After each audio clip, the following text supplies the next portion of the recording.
माझ्या घरच्यांनी मला या क्षेत्रापासून रोखण्यासाठी बराच विरोध केला. जमलं नाही म्हणून घरच्यांनी शेवटी मला घरातून हाकलून दिलं. काही जे माझ्या जवळची लोक होते त्यांचं असं म्हणणं होतं, एकानंतर असं उत्तर दिलं, घोडे की किस्मत खराब हो गई तो वो टांगे पे आता, आदमी की किस्मत खराब हो गई तो वकिली पे आता. मग एक पुण्यातला मोठा सद्गृहस्थ ज्याला अजित पवारांच्या विरोधात केस दाखल करायची होती. धरणात पाणी नाही तर मुतुका इंदापूरमधलं असं वक्तव्य होतं. अजितदादांचं ते वक्तव्य व्हायरल झालं होतं. पाणीच नाही तर काय सोडता, काय मुद्दा का तिथं. मी कालपर्यंत ज्या यशाला झुंबत होतो ते मला मिळालेलं आहे. या केसमुळं नक्कीच आपल्याला फायदा होईल. उद्या बघ तुझं नवऱ्याचं सगळ्या ठिकाणी नाव होईल. माझ्या बापानं मला बीडला टी व्हीवरून बघितलं आणि पप्पांचा आयुष्यात पहिल्यांदा फोन होता की मला तुझ्यावर अभिमान आहे, तू लढ, मी तुझ्यासोबत आहे. ते केस जिंकण्यापेक्षा डबल आनंद माझा बाप माझ्याशी बोलत होता याचा मला होता. अमिताभ बच्चनची कॉम्प्लायनची ताकद का भूतची जी ॲड आहे, जाहिरात आहे, ती आजसुद्धा माझ्यामुळं बॅन आहे.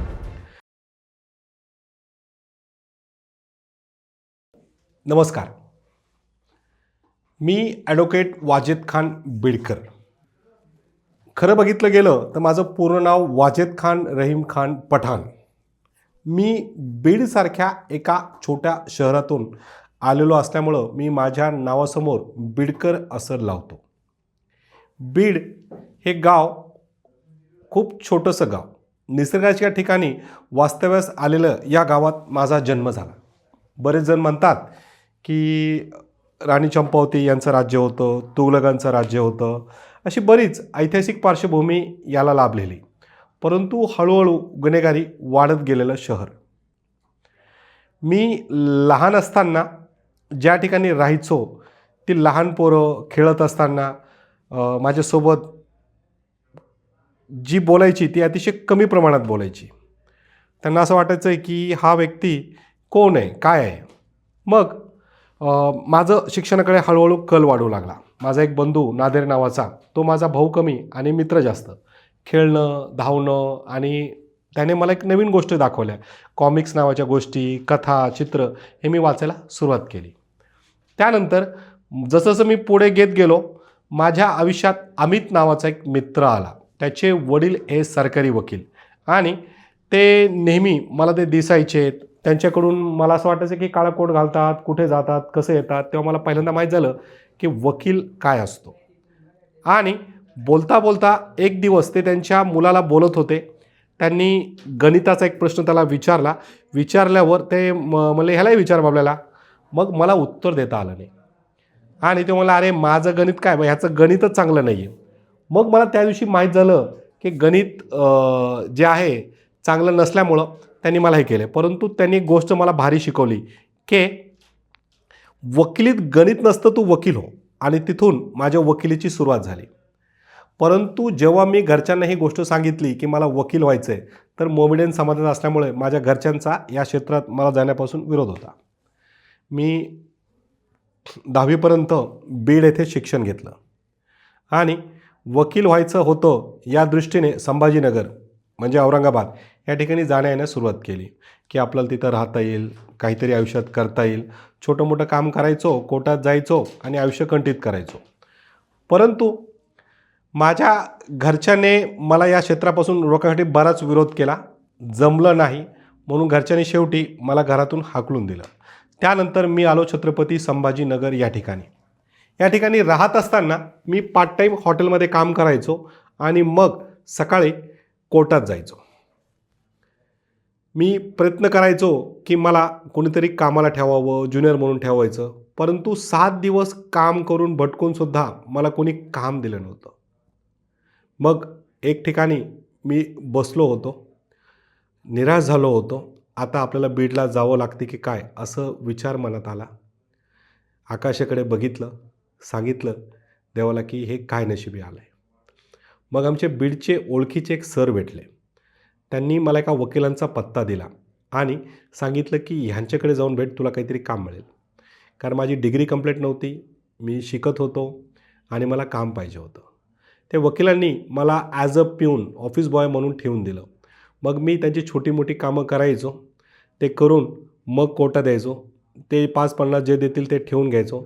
याशिवाय आयुष्य चालावं, मेसचं, जेवणाचा खर्च व्हावा म्हणून मी रात्री 9 ते 2 बिअर बारमध्ये काम करायचो. संभाजीनगर येथील सिद्धार्थ गार्डन बरंच प्रसिद्ध आहे, त्याच्या समोरचं हे हॉटेल, त्या ठिकाणी मी काम करायचो. आणि पैठण गेटला बसेरा नावाचं एक हॉस्टेल होतं. त्या हॉस्टेलमध्ये खटमल असायची, मच्छर असायची. तिथं मला विविध मुलं, बरेच नवीन नवीन मित्र मिळत गेली. आणि माझा जो रूम पार्टनर होता तो छत्रपती शिवाजी महाराजांचा मावळा होता. त्यानं रूममध्ये महाराजांचा फोटो लावलेला होता. तिथून छत्रपती शिवाजी महाराज यांच्याविषयी माझं आकर्षण निर्माण झालं. 18 पगड जातीला एकत्र करून काम करणे, पुढं कसं जायचं आहे याचं ध्येय हे मला मिळत गेलं. आणि त्याच्याशी माझी एवढी छान मैत्री जमली की मी माझा जो प्रवास आहे तो चालूच ठेवला. आणि त्यावेळेस जर आयुष्यात मी महाराजांचं चरित्र वाचलं नसतो तर मी पुढेच गेलो नसतो, कारण महाराजांनी शून्यातून विश्व निर्माण केलं होतं. तर ती ऊर्जा मला कुठे ना कुठे साथ देत होती.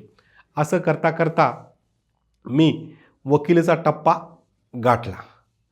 परंतु पास झाल्यावर सुद्धा माझ्याकडे पैसे नव्हते, कारण वकिली पास झाल्यावर रजिस्ट्रेशन करावं लागतं. ते रजिस्ट्रेशनला पैसे आणणार कुठून? बापाला मदत मागितली तर बापाला मला सांगितलं की तेरे जैसे 10 वकील मेरे आगे पीछे घूमते. म्हणजे त्यांनी अक्षरशः हात वरती केले. त्यानंतर काही जे माझ्या जवळची लोक होते त्यांचं असं म्हणणं होतं, एकानंतर असं उत्तर दिलं, घोडे की किस्मत खराब हो गई तो वो टांगे पे आता, आदमी की किस्मत खराब हो गई तो वकिली पे आता. हे ऐकून मला बरंच नैराश्य वाटलं. बऱ्याच लोकांनी माझ्या टांग ओढायचा प्रयत्न केला की किसकी वकिली चलेंगी, बहुत वकिली पडलेले आहेत, असं मला टोमणा होता. परंतु कसंबसं करून मी लायसनचे पैसे जमवले, माझं लायसन बनवलं आणि त्यानंतर मी छत्रपती संभाजीनगर या ठिकाणी वकिली करू लागलो. आता माझं थोडंसं प्रमोशन झालं होतं. ऑफिस बॉय क्लार्कवरून मी एक ज्युनियर वकील म्हणून सरांच्या हाताखाली काम करायचो. परंतु ते ऑफिसवर 9 ते 10 जण होते. अर्धे सरांचे नातेवाईकच असायचे, काही सिनियर होते त्यांचे. आणि मला उरलेली सुरळ कामे मिळायची. फायलिंग करणे, कागद जाऊन देऊन येणे, झेरॉक्स काढून आणणे, मुंशी कामच माझ्या नशिबी यायचं. तरी मी ते आनंदाने करायचो. एक दिवस माझा एक किरकोळ वाद झाला, मला अपमानित केलं गेलं म्हणून मी स्वतःचं इंडिपेंडंट करायचं असं ठरवलं. परंतु लोकांची एक मानसिकता असते, तो वयाने कमी दिसतोय, लहान दिसतोय म्हणून त्याला लवकर काम मिळत नाही. मग मी 1-1.5 वर्ष जी काही काम मिळायची छोटी मोठी वकिलीतली ती करायचो. इकडं अर्ज दे, तिकडं अर्ज दे. मग त्यानंतर माझ्या खऱ्या आयुष्याला सुरुवात झाली. फेसबुकवरून मला एका मुलीची ओळख झाली. फेसबुक त्या काळी नवीन आलं होतं आणि मी त्या मुलीच्या प्रेमात पडलो, जी आज माझी बायको आहे.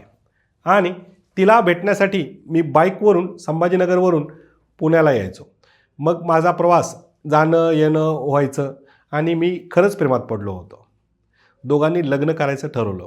परंतु अडचण अशी होती की मी राहणारा बीडचा, संभाजीनगरला छोटं मोठं वकिली करतो, त्यामुळं आमचं लग्न जमवताना बऱ्याच अडचणी आल्या. परंतु तिने पुढाकार घेतला आणि माझ्यासारख्या अपयशी माणसावर भरोसा ठेवला. मी भलेही वकील झालो होतो, परंतु मला एवढे पैसे नाही मिळायचे की मी माझं आयुष्य सुधारेल म्हणून. परंतु मी तिच्यासोबत पुण्याला राहायचं असं ठरलं आणि त्यानंतरच माझी मदत होणार होती. लग्नाच्या सुरुवातीच्या काही दिवस ती जॉब करायची आणि मी कोर्टात जायचो. मी पुण्याला आल्यानंतर जवळपास माझ्याकडे 6 महिने काम नव्हतं. बिलकुल म्हणजे मी निराश व्हायचो, खचून जायचो. बऱ्याच मी विचार करायचा की मी माझ्या स्वप्नांमुळे मी माझ्या बायकोला का त्रास देतोय, घरच्यांना का त्रास देतोय. बऱ्याच वेळेस विचार आला की वकिली सोडून द्यावी. यश मला मिळत नव्हतं, मी वकिली करत होतो. एक दिवस मी आईला फोन लावला, तो वडिलांनी उचलला. बोलता बोलता त्यांनी एक टोमणा मारला, कित्येक वकील पडे है, किसकी वकिली चलती, तेरे जैसे 10 वकील बोला था ना. त्यांनी मला जो टोमणा मारला तो माझ्या डोक्यात होता. माझं जे लव्ह मॅरेज आहे त्यासाठी घरच्यांचा विरोध होता. मी जेव्हा लव्ह मॅरेज करायचं ठरवलं, जवळपास माझ्या बापानं माझं 3 वर्ष तोंड बघितलेलं नव्हतं. जेव्हा माझा मुलगा जन्माला आला त्याच वेळेस माझ्या बापानं मला भेट दिली. मग वडिलांचा जो टोमणा होता तो टोमणा कुठेतरी डोक्यात गेलेला होता. काहीतरी करायचं असं मी ठरवलं होतं, परंतु वकील तेच रेग्युलर केसेस, तेच मॅटर, पुस्तकावरच चालायचं हे मी सोडायचं ठरवलं होतं. पुस्तकाच्या बाहेर जाऊन कायदा वाचायचा असं मी ठरवलं होतं. एक दिवस जॉली LLB नावाचा एक चित्रपट आला, त्याचा पार्ट 1. मी ते उचललं, अरे हे तर कोर्टाचा अवमान आहे, जजेसचा अवमान आहे, म्हणून मी कोर्टात प्रकरण दाखल केलं. ते प्रकरण दाखल केल्यानंतर ती केस रिजेक्ट झाली. ती केस रिजेक्ट झाल्यानंतर देखील कुठेतरी एक पडिक पेपरला एक छोटीशी बातमी आली, असं असं प्रकरण दाखल झालं होतं आणि असं असं एक वकील होता, त्याने ही याचिका दाखल केली होती. मग एक पुण्यातला मोठा सद्गृहस्थ, ज्याला अजित पवारांच्या विरोधात केस दाखल करायची होती, धरणात पाणी नाही तर मुतुका, इंदापूरमधलं असं वक्तव्य होतं, अजितदादांचं ते वक्तव्य व्हायरल झालं होतं. त्या व्यक्तीला पुण्यात केस दाखल करायची होती. तो बऱ्याच वकिलांकडे फिरला, केस दाखल करायची आहे, परंतु अजितदादा हे नाव ऐकून बऱ्याच जणांचे हातपायचे थरथर होत होते की आम्ही कसं करायचं, काय करायचं. बऱ्याच वकिलांनी ती केस नाकारली. मग त्या व्यक्तीचा तो पत्रकार मित्र होता, त्याने सांगितलं की यार एक वकील है, सुना है, डॅशिंग आहे, सर्किट आहे, रागीट आहे, परंतु नॉलेजेबल आहे, त्याला भेट. मग ती व्यक्ती शोधत त्या काळी जास्त हे नव्हतं, माझा नंबर कोणाकडे नव्हता आणि माझं राहायची जागा नव्हती, मी कसं तरी अशा ठिकाणी राहायचो जिथं कोणी सामान्य माणूस राहणार नाही, माझा प्रवास झोपडपट्टीतला. तर ती व्यक्ती मला शोधत आली आणि त्याने सांगितलं की आपल्याला अशी अशी केस करायची आहे, तू लढणार का. माझ्याकडे स्वतःहून चालून ती व्यक्ती शोधत आली आणि मला करायचंच होतं, तर मी घेतला. मग ती केस पुण्यात ॲडमिट झाली. ॲडमिट झाल्यानंतर मी एवढा खुश झालो. मला त्या व्यक्तीने थोडेफार पैसे दिले, परंतु मला त्या पैशाचा नाद नव्हता. मला वाटलं होतं की या प्रकरणात आता केस ॲडमिट झाली, पेपरला सकाळी माझे नाव वगैरे येतील, परंतु पेपरवाल्यांनी माझं नाव छापलंच नाही, ते फक्त त्या व्यक्तीचं नाव छापलं. त्या केसचं क्रेडिट मला मिळालंच नाही. त्यानंतर हा प्रवास सुरू राहिला. त्या एका छोट्याशा कामामुळं त्या व्यक्तीशी झालेला परिचय, त्या व्यक्तीने मला छोटी मोठी कामं देण्यास सुरुवात केली. मी छोटं मोठं काम करतच राहिलो. त्यानंतर पेपर वाचत असताना घरी मी बसलेलो होतो. सलमान खान नावाच्या एका नटाच्या विरोधातली ती बातमी होती आणि ही गोष्ट केस बनू शकते, सलमान खानवर केस दाखल होऊ शकते. कारण काही पत्रकार सलमान खानला कंटेम्प्ट ऑफ कोर्टच्या प्रकरणात त्रास देत असल्यामुळे त्याने सलमान खान फाईल्स म्हणून एक वेबसाईट बनवलेली आहे आणि कोर्टात जे काही घडणार आहे त्याची माहिती त्याच्यावर टाकली जाणार होती. मग ही बाब कंटेम्प्टमध्ये येते असं मला जाणवलं. मग आम्ही ती केस दाखल केली. बांद्रा कोर्टात ती केस दाखल झाली आणि विशेष म्हणजे सलमान खानला न्यायालयात हजर होण्याचे आदेश झाले. जेव्हा निकाल माझ्या हातात आला, अक्षरशः मी रडत होतो. मी पहिला फोन बायकोला केला आणि तिला सांगितलं, बघ आपली गरिबी संपली आहे. मी कालपर्यंत ज्या यशाला झुंबत होतो ते मला मिळालेलं आहे. या केसमुळं नक्कीच आपल्याला फायदा होईल. उद्या बघ तुझं नवऱ्याचं सगळ्या ठिकाणी नाव होईल. मग त्यानंतर पत्रकार मीडिया माझ्यासमोर आली आणि माझं पेपरला नाव वगैरे आलं. पहिल्यांदा मी टी व्हीवर दिसत होतो. माझ्या बापानं मला बीडला टी व्हीवरून बघितलं आणि पप्पांचा आयुष्यात पहिल्यांदा फोन होता की मला तुझ्यावर अभिमान आहे, तू लढ, मी तुझ्यासोबत आहे. ते केस जिंकण्यापेक्षा डबल आनंद माझा बाप माझ्याशी बोलत होता याचा मला होता की इतक्या वर्षानंतर, म्हणजे ज्याला बापानं लात मारून हाकलून दिलं आहे, जो दारूचे ग्लास धुतोय, बापाच्या विरोधात जाऊन लॉ मॅरेज केलं आहे, कसं तरी लढतोय, ज्याच्याकडे कसं बसं जागण्यासाठी पैसे आहेत, बायकोच्या जेवावर खातोय, ह्या व्यक्तीला आज यशाने गाठलेलं होतं आणि बापाने बोलावं ह्याच्यापेक्षा दुसरा कुठलाच आनंद नव्हता. मी जगात सगळ्यात जास्त प्रेम आजही कोणावर करत असेल तर माझ्या बापावर, कारण ते ज्या प्रकारे कष्टाने वरती आले, मला तसंच वरती यायचं होतं. मग ह्या केसनंतर मला माझा बाप पण मिळाला, नाव मिळालं, इथून माझी सुरुवात झाली. म्हणजे यशाची पहिली पारी मी इथून गाठली. त्यानंतर बऱ्याच कॉन्ट्रोवर्सी केसेसमध्ये माझं नाव येऊ लागलं आणि त्यानंतर एक अजून महत्त्वाची घटना घडली, ज्या घटनेने मला लोकांच्यामध्ये चर्चेत आणून दिलं आणि प्रत्येक वर्तमानपत्राच्या हेडलाईनमध्ये मी होतो. ती घटना होती इंदापूर येथील. म्हणजे जो रणवीर सिंग नावाचा हिरो आहे, जे आज धुरंधरमध्ये गाजतोय, ज्याचे बरेच बाजीराव मस्तानी वगैरे पिक्चर येऊन गेले, त्याची भोरला शूटिंग चालू होती. ज्या ठिकाणी शूटिंग चालू होती ते ठिकाण आमच्या वकिलांचं देखील आहे. तिथे वकिलांचे ऑफिसेस आहे आणि आम्ही मोकळ्या वेळेत तिथं बॅगा ठेवतो आणि जातो आणि आमचं काम करून आम्ही वापस येत असतो. तर यामध्ये जेव्हा मी बॅग ठेवून कोर्टात गेलो, तहसीलमध्ये माझं काम करायला गेलो, तर तिथे गर्दी नव्हती, काय नव्हती. जेव्हा काम संपलं मी आलो तेव्हा शूटिंग चालू होती. बाउन्सर लोक हे आमच्या ओळखीचे असतात. ओळखीचे असल्यामुळं आम्हाला ते कधी अडवत नाहीत की तुम्ही तुमचं जा आणि शांततेने. मग मी जसं माझी बॅग घ्यायला गेलो, संजयला भन्सालीने किरकिरी किटकिट केली, हे कोण आलं, आपण भाष्य वापरले. मीही माझ्या पद्धतीने उत्तर दिलं आणि त्यानंतर त्यांच्यावर जी काय हायपोर्शनला संबंधित तक्रार दाखल झाली. या घटनेने मी पूर्ण पुणे शहरात चर्चेत आलो. मग त्यानंतर बरेच कॉन्ट्रोवर्सी केसेस मी केल्यात. अमिताभ बच्चनची कॉम्प्लायनची ताकद का भूतची जी ॲड आहे, जाहिरात आहे, ती आजसुद्धा माझ्यामुळं बॅन आहे. म्हणजे आमच्यावर छत्रपती शिवाजी महाराज, महात्मा ज्योतिराव फुले, बाबासाहेब ह्या सगळ्यांचा प्रभाव आमच्यावर आहे. आमच्यावर कुठलाही भूतखा ताकद खा असला प्रभाव नाही आहे. तर जादूटोणा ॲक्ट कायद्याचं उल्लंघन करणारी ही घटना आहे असं होतं. ते कोर्टात दाखल केलं. अतिशय गाजलेली केस आहे. महेंद्रसिंग धोनी असेल, त्यानंतर मी अक्षय खन्नाला देखील कोर्टात बोललेलं होतं. म्हणजे अक्षय खन्नाचा एक चित्रपट आला होता 376, म्हणजे महिलांवर जेव्हा रेप केस होतो, कशाप्रकारे कोर्टात प्रश्न विचारले जातात, महिलांना किती डिफिकल्टी होते, अशा प्रकारचा तो चित्रपट होता. महिलांना कुठेतरी निराशा येईल असं नको आहे म्हणून मी ती कोर्टाच्या विरोधात कोर्टात याचिका दाखल केली आणि ती यशस्वी ठरली. त्यानंतर महेंद्रसिंग धोनी यांनी हिंदू धर्माचा अपमान केला, अशा बऱ्याच केसेस आहेत. आजही माझ्यामुळं देशभक्त नथुराम गोडसे नावाचा एक चित्रपट आहे जो बॅन आहे. फक्त फिल्म इंडस्ट्रीला टार्गेट करतो असं माझ्यावर आरोप आहे. परंतु बरेच राजकीय लोकांच्या विरोधातसुद्धा मी केसेस केल्यात, त्यामध्ये उभा राहिलो, महिलांच्या बाजूनेही आहे.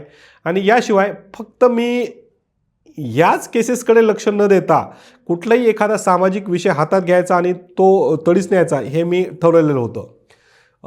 त्यावेळेसची घटना आहे जी मीडियाने खूप कमी प्रतिसाद दिला, की परमपूज्य डॉक्टर बाबासाहेब आंबेडकर यांचा महापरिनिर्वाण दिन जेव्हा असतो तर कॅलेंडरमध्ये काय यायचं, एक मोठं कॅलेंडर, मी नाव नाही घेणार, त्या कॅलेंडरमध्ये असं यायचं की पुण्यतिथी. परमपूज्य डॉक्टर बाबासाहेब आंबेडकरांनी स्वप्नातही कधी पाप केलेलं नाही आहे, त्यामुळं पुण्यतिथी छापण्याचा संबंधच काय, पुण्य पापचा संबंधच काय येतो, असं मला ते जाणवलं. मी कोर्टात दाखल केली याचिका आणि त्यानंतर आम्हाला यश मिळालं. आज महापरिनिर्वाण दिन असं लिहिलं जातं. या केसेस काम चालत असताना मग 3 गोष्टी खूप भयानक समोर आल्या. पहिली गोष्ट आली नोटबंदी. नोटबंदीमध्ये बऱ्याच वकिलांचे व्यवसाय बंद पडले. पहिली घटना ती घडली पुण्यात. खंडपीठ पाहिजे, हायकोर्ट पाहिजे म्हणून स्ट्राईक झाली आणि ही स्ट्राईक झाली. यशस्वी आलेखच चालू असताना स्ट्राईक होणं म्हणजे अडचणींना सामोरे जाणं होतं. परंतु या काळात मला एक गोष्ट समजली की फक्त हाय प्रोफाईल केसेसकडे लक्ष न देता तळागाळातील नॉर्मल लोकांशी संवाद साधणे, त्यांच्याशी भेटणे, त्यांच्याकडे पैसे नसेल तरी चालेल परंतु त्यांची मदत करणे आणि छोट्या मोठ्या कामाला लाजायचं नाही, ही माझी सुरुवात झाली. आणि मी त्या संपाच्या काळात लोकांच्या घरापर्यंत जाणे, त्यांच्या छोट्या मोठ्या अडचणी पोलीस स्टेशनमध्ये सुधारणे हे मी काम करू लागलो. त्यानंतर दुसरी जी घटना होती ती होती नोटबंदी. नोटबंदीच्या काळात बऱ्याच वकिलांना गरिबीला सामोरे जावं लागलं, अडचणींना सामोरे जावे लागले. परंतु मी त्या काळी 2 मार्ग निवडले. पेटीएमवर पैसे घेणारा पहिला वकील मी आहे. हो, हे खरं आहे. न्यूजपेपरला, वर्तमानपत्राला बऱ्याच ठिकाणी ह्यासुद्धा बातम्या आहेत, पुरावे आहेत माझ्याकडे. पेटीएमचं माध्यम मला माझ्या बायकोने सांगितलं की अशी एक गोष्ट आलेली आहे आणि आपण ते करूया. पेटीएम याशिवाय मी लोकांकडून चेकनेही पैसे घेतले, तर त्याचं इम्पॅक्ट माझ्यावर कमी झाला. त्यानंतर आलं मग लॉकडाऊन. लॉकडाऊन जेव्हा लागलं, बऱ्याच वकिलांचे आयुष्य यावरून उद्ध्वस्त होणार, खराब होणार हे आम्हाला जाणवलं.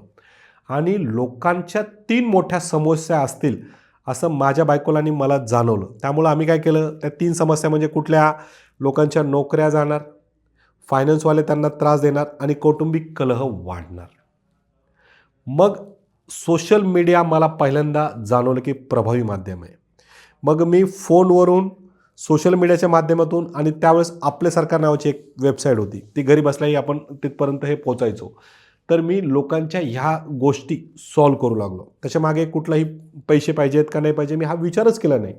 तर 3 वर्षात जेवढं म्हणजे लॉकडाऊनचा जो काळ होता त्या काळामध्ये मी फक्त लोकांची जशी मदत करता येईल ती केली. मी विचारही केला नव्हता की लॉकडाऊन संपल्यावर मला सगळ्या ठिकाणून फायनान्शियली फायदा होईल.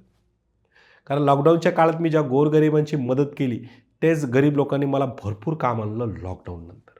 मग हा लेखाजोखा माझा सुरूच होता आणि त्यानंतर अचानक टी व्हीवर मनोज जरांगे पाटलांच्या विरोधात बातम्या येऊ लागल्या. त्यांचा एक सहकारी त्यांच्यावर आरोप करू लागला, पाटील असे पाटील तसे वगैरे वगैरे वगैरे हे आरोप करू लागला. आणि मग मला जुने दिवस आठवले. मी जेव्हा पुण्यात आलो होतो, जरांगे पाटील यांच्याशी माझी मैत्री झाली होती. ॲडव्होकेट गणेश मस्के जो माझा मित्र सहकारी ज्युनियर होता, त्यांनी माझी पाटलांशी मैत्री करून दिली होती. मग पाटलांशी मैत्री झाल्यावर त्यांच्यावर एक आरोप होता की कोपर्डीच्या केसमध्ये त्यांच्या काही माणसांनी कोर्टामध्ये आरोपींवर हमला केलेला आहे. त्या केसमध्ये त्यांच्या माणसांना आम्ही जामीन मिळवून दिला होता. त्यामधलाच एक जण आता आरोप करत होता.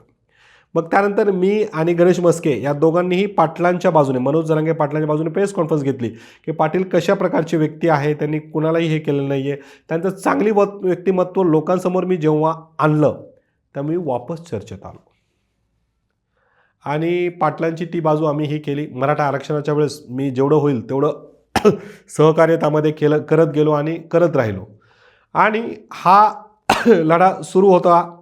आणि यानंतर मला एक सोशल मीडिया इंस्टाग्रामचं माध्यम भेटलं. परंतु आज बऱ्याच लोकांना वाटतं की हा इंस्टाला फेमस आहे, हे आहे. परंतु ह्या इंस्टाग्रामवर मी 3 वर्षापासून झटत होतो आणि प्रयत्न करत होतो. बऱ्याच वेळेस रील टाकून मला काही हे नाही व्हायचा, परंतु माझ्या बायकोला माझ्यावर पूर्ण विश्वास होता की तुझं बोलणं मला आवडतं, ते लोकांना देखील आवडेल, तू कंटिन्यू ठेव. 3 वर्ष जे आज एखाद रील दुसरी रील टाकून चालली नाही म्हणून लोक नाराज होते, त्या लोकांसाठी हा सल्ला आहे की 3 वर्ष मी व्हायरल नसतानाही मी रोज एक रील टाकायचो आणि हे करायचो. एक दिवस माझी एक रील व्हायरल झाली. त्यानंतर मी सोशल मीडियावर धुमाकूळ घातला. त्या प्लॅटफॉर्मचा मी वकिलीसाठी योग्य तो वापर केला आणि आज माझ्या ज्या बऱ्याच रील्स असतात, वादविवाद असतात, कॉन्ट्रोवर्सी असतात, ते मी कंटिन्यू करत गेलो. आणि हे करत असताना देखील माझ्याकडच्या केसेस कुठेही कमी झाल्या नाहीत. माझ्या ज्या केसेस असतात मी त्यांना फक्त ग्लॅमरस केसकडे कमी लक्ष देता जे लोकांच्या अडीअडचणी आहेत, सॉल्व आहेत, त्या मॅटरकडे मी वळू लागलो. परंतु हे सगळं करत असताना, हे लढत असताना माझ्याकडे स्वारगेटची एक खूप मोठी केस आली. ती केस काही माझ्याकडे सहज आली नाही. त्यामागची पार्श्वभूमी अशी आहे की त्यामध्ये आरोपीच्या गावाचे 2 वकील पूर्वीपासून त्या केसच्या मागे पळत होते की केस त्यांना ती मिळावी, त्यांनी ती केस चालवावी. परंतु आरोपीच्या चुलत भाऊ जो सोशल मीडियावर मला बघायचा, त्याची इच्छा होती की या केसमध्ये वकील म्हणून मी यावं. मी त्याला बोललो, नाही रे, मला आरोपी जेव्हा स्वतः अप्रोच करेल तेव्हाच मी येईल. तो मला, नाही सर प्लीज, विनंती आहे माझी की तुम्ही त्याला जेव्हा आणणार, आरोपीला आज आणणार आहे, तुम्ही या. मग मी गेलो, बसलो आणि इतिहासात पहिल्यांदा असं झालं की आरोपीला 2-2:30ला आणणार, परंतु त्याला आणलं गेलं 6:30-7 वाजता. तोपर्यंत मी तिथे बसलो होतो. आरोपीचे जे वकील आहेत त्यांना यायला 1.5 मिनटं उशीर झाला. माझं वकीलपत्र वरती गेलं तितक्यात ते आले. आल्यानंतर माझंही वकीलपत्र गेलं होतं, त्यांचंही वकीलपत्र वरती गेलं होतं. मग वकील असल्यामुळं आम्ही दोघांनी सहमतीने ठरवलं की आपण आर्ग्युमेंट करू, पुढे आरोपी ठरवेल कोण वकील ठेवायचा. मग आम्ही कोर्टात आर्ग्युमेंट केली. आर्ग्युमेंट केल्यानंतर आम्ही कोर्टाच्या खाली आलो आणि मीडियासमोर मी आरोपीची बाजू उचलून धरली. त्यानंतर आरोपीने आणि त्याच्या भावाने ठरवलं की नाही सर, तुम्हीच केस कंटिन्यू करा. मग ती आरोपीची बाजू मी कोर्टासमोर मांडली. परंतु माझ्यावर बरीच टीका झाली. माझ्या कुटुंबावर माझ्यावर बराच हे झालं की बलात्काराची केस कसा काय घेऊ शकतो, त्याची तू केस कशी लढू शकतो. मला बऱ्याच अडचणींना सामोरं जावं लागले. हा वकील असंच आहे, तसंच आहे, याला सोशल मीडियाच पाहिजे, याला हिटच व्हायचं आहे, याला फक्त प्रसिद्धी पाहिजे, असं बरंच हे झालं. बरंच जीव मुठीत घेऊन ती केस मी कंटिन्यू करतो आहे. त्यानंतर जो माझा प्रवास आहे तो आज देखील चालू आहे. आज मी विविध आणि चांगल्या चांगल्या केसेस लढतो आहे. परंतु मी हे करत असताना मी सोशल मीडिया हे माध्यम कधीही सोडलेलं नाही आहे. कारण या माध्यमातून मी आज गोरगरिबापर्यंत पोहोचलेलो आहे आणि मला इथपर्यंत आणलं गेलेलं आहे. धन्यवाद.